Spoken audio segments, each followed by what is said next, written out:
Yes, this is the Netherlands, the country where I live, full of sea and wheat, but also windmills, tulips and much more. Before 1568, the Netherlands didn't even exist. We were just some people who would drown often enough. Our country is just made out of one big ass swamp. The lowlands were always part of bigger empires like the Roman Empire, the Frankish Empire, and for a while we were also ruled by the Habsburgs, those inbred bosses with pretty weird chins. But eventually we were sick of them and we kind of declared an independence war. How this happened was pretty weird though. We destroyed some statues and paintings in Catholic churches in what's called the BEELDENSTORM. But that was just the beginning of the Dutch uprising against the Spanish Habsburgs.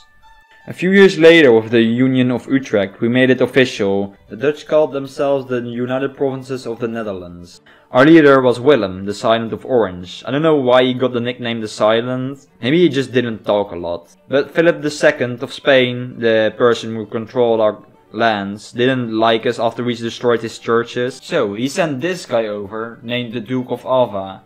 He ruled with an iron fist and killed many heretics and other Dutch citizens to try and force them into submission. All of this took place in the time that the church was fighting against each other. For a moment it didn't look so good for the Dutch. And it got much worse. Willem of Orange, the leader of the Independence War, was shot and murdered by this guy.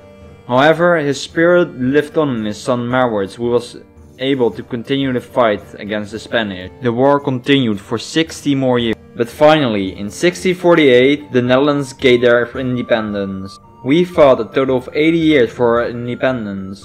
Sorry Americans, you are just pathetic. Meanwhile, it was decided that a republic would be the best way of governing for our new country. This is where what we call the Dutch Golden Century started. The Dutch underwent massive cultural and economic growth, obviously thanks to the spices.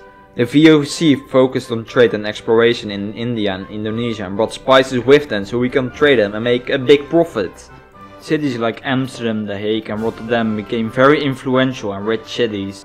We liked spices so much that we started colonizing those regions in India and Indonesia.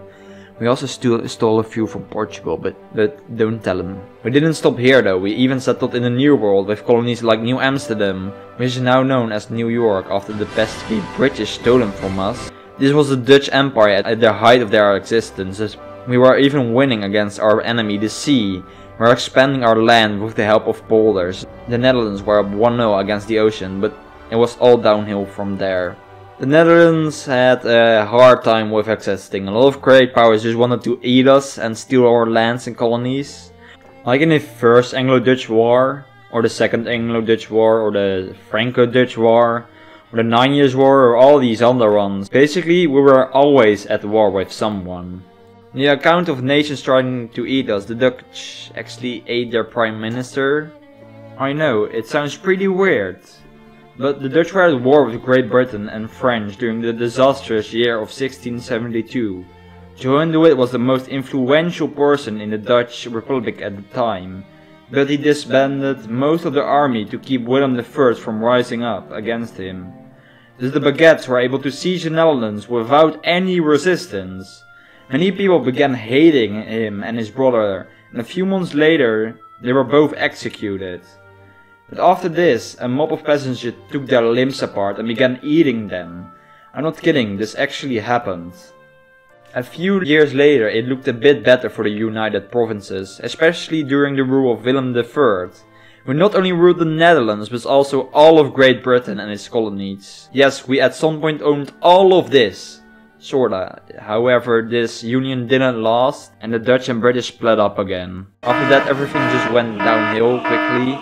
A little man called Napoleon whooped our ass and installed a sister republic. And a few coalitions happened cause all of Europe didn't like him. After the peace deal, we regained our land and somewhat more. A few years later, however, this big united Netherlands couldn't stand up to some farmers and thus Belgium was born.